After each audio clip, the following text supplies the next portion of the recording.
સાવરકુંડલા સહિત આખો અમરેલી જિલ્લો અને સમગ્ર સૌરાષ્ટ્રની અંદર છેલ્લા 3 દિવસથી ભારેથી અતિભારે વરસાદ પડી રહ્યો છે।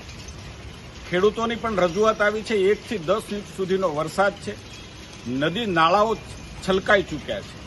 નદીઓમાં ભારે પૂર પણ આવ્યું છે અને સાવરકુંડલાનો હાથસની ડેમ અને રાજુલાનો ધાતરવડી ડેમના દરવાજા પણ ખોલવા પડ્યા છે ને એટલે સાવચેતીના પગલાં પણ તંત્રએ લીધા છે। ખેડૂતો તરફથી મોટા પ્રમાણમાં રજૂઆત છે ને નજરે પણ જોયું છે। મગફળીનો ખૂબ મોટું નુકસાન છે। ખેડૂતોએ લીધેલી મગફળીના પાકના પાથરાઓ આજે તણાયા છે।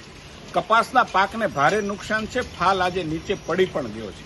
ડુંગળીના પાકને પણ પારાવાર નુકસાન છે ને એવા સમયે અસંખ્ય ખેડૂતોના ફોન દ્વારા અને વોટ્સઅપ દ્વારા અનેક રજૂઆતો પણ મળી છે ને એટલા માટે હું ખેડૂતના દીકરા તરીકે, ખેડૂત વિસ્તારના જનપ્રતિનિધિ તરીકે રાજ્ય સરકારને માનનીય મુખ્યમંત્રીશ્રી અને કૃષિ મંત્રીશ્રી વરસાદ રહે તાત્કાલિક સર્વે કરવામાં આવે અને ખેડૂતોની વહારે જેટલી બને તેટલી શક્ય વધારેમાં વધારે મદદ ખેડૂતને મળે એવો તાત્કાલિક નિર્ણય કરવામાં આવે એટલી મારી કરબદ્ધ વિનંતી છે।